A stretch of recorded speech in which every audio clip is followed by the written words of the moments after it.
So whether you're looking at it from an American point of view, a globalization point of view, or demographic point of view, this was always going to be the last decade. The system we have was established by the Americans at the end of World War II. We didn't have a free trade system before that. So if you weren't an empire, you were kind of, well, you're typically a colony. With World War II, that system ended, and the Americans patrolled the ocean so that anyone could participate in any supply chain and access any market and resource and work with any partner. And for the first time, we got true civilian shipping, and that has generated the world that we know. That's international oil trade, that's international manufacturers, that's the European Union, that's the rise of China. All of that came from the American policy during the Cold War. The whole idea was we will allow this to happen and we will protect you if in exchange you side with us against the Soviets. Well, Cold War ended in 92, and we've been edging ever further away from that system. And in 7 straight presidential elections, the person who didn't like globalization is the one who won. That includes Biden. So we are well past the point of no return there. And now we get to see the system break back apart, and that'll be messy by any definition. While that was going on, it also changed the way we live, and not just because things were getting better and safer, but the technologies of industrialization now could be applied everywhere in the world, including to the former colonies. And so from 1945 until 1992, that was primarily the Western world and their affiliates. But after 1992, it expanded to the entirety of the world. So the Chinese joined when Nixon went to China, even up to the Russians joining in 1995. When you industrialize, you also urbanize. And when you urbanize, you have fewer kids. And after 2.5 generations of that, most of the advanced world, including places in the advanced developing world like Korea and China, have now aged well past the point of no return. And for all of those countries, this century may well be their last because they don't have populations at replacement levels anymore. Now, it's happening at different speeds in different places, and every country started at a different time and followed their own cultural norms, their own economic development policies. So there's a lot of staggering in here, but this decade was always the decade when we were going to hit past the tipping point, because this is the decade when all the younger countries they age past the point of reconstitution, and all the older countries age into mass retirement. So whether you're looking at it from an American point of view, a globalization point of view, or demographic point of view, this was always going to be the last decade. COVID sped it up by 2 years, and the Ukraine war is a hard stop. We're never going back to 2019. The Europeans have been at peace because of the globalized system for 75 years.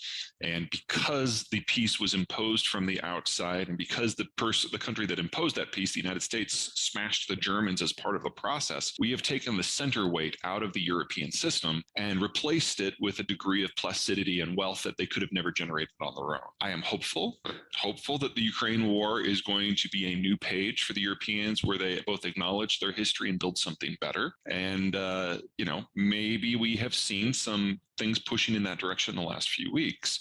But on the other side, the geography hasn't changed at all. The conflict with the Russians isn't something that's new. It has been part of European warfare, politics, and security going back to the beginning of the concept of Europe. And to think that the Germans can go from a pacifist socialist background to just flip and double the defense spending and be asked to defend Poland from the Russians again, and there's not going to be any side effects from that, I really hope it works. But we're going to have a situation here very soon where all the patterns are going to repeat. There are a couple of pipelines that come to Germany that don't go through Ukraine and don't go through Poland. So we're going to have a situation here very soon where the Russians are going to tell the Germans, hey, yeah, we can totally keep your lights on and keep supplying you with energy, but there's going to be a cost. You have to back out of the NATO coalition when it comes to all issues Ukrainian, in which case the NATO position would cease to exist because we can't do it without German logistics. So all of these historical fault lines are still there. And I dare say the Russians are more aware of them these days than most of the Europeans. In a world where everyone in the American alliance defers to the United States on security issues and so does not float a hostile navy, and where your primary foes are Russia and China and they're functionally landlocked, this works. But when globalization goes away and each country has to start looking out for their own interests economically, and especially in the maritime realm, you will have multiple navies that are competing. And while the United States will, by and large, still have the most powerful Navy by at least a factor of 5 moving forward. It's about a factor of 10 right now. We no longer can operate with complete impunity. And in that environment, we cannot protect the sea lanes for everyone. We can only protect the sea lanes for certain countries that, for whatever reason, have bought into our program, whatever that happens to be, administration by administration. We're not there yet, but we're getting there. Because in a world where the Russian energy supplies are disrupted, or in a world where the Chinese and the Japanese are at each other's throats, or in a world where Persian Gulf energy supplies break down, we will need regional powers will be forced to look after their own interests, and they cannot do that without a functional Navy. There's no reason to expect the United States to enter into a significant war with any of them.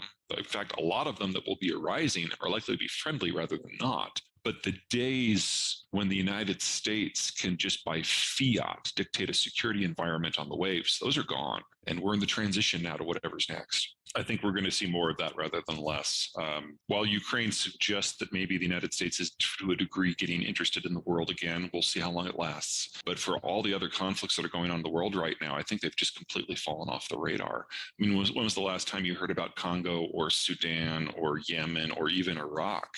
None of these conflicts have stopped. It's just the Americans have stopped caring. If you want to be involved, if the US government wants America to be involved, there is a case, you have to make the case to the American people about why it's worth intervention after 20 years of the forever wars. That's a hard call. And even with Ukraine, Biden has gone well out of his way to make it very clear that this is not going to be a regular conflict. There are risks. Absolutely. Anything with the Russians is going to be risky. But we're not talking about forward surging forces to face the Russians down in eastern Ukraine. And that's not going to be on the agenda at all. So either you are a country that is able to negotiate a side deal with the United States, or you are on your own. And countries are still coming to terms with what that means. The country that by far is looking at the worst position are the Chinese, because the security situation in Ukraine has laid bare their 40 years of their planning as being wrong. And they're losing the ability to talk to the United States in a constructive way due to internal problems,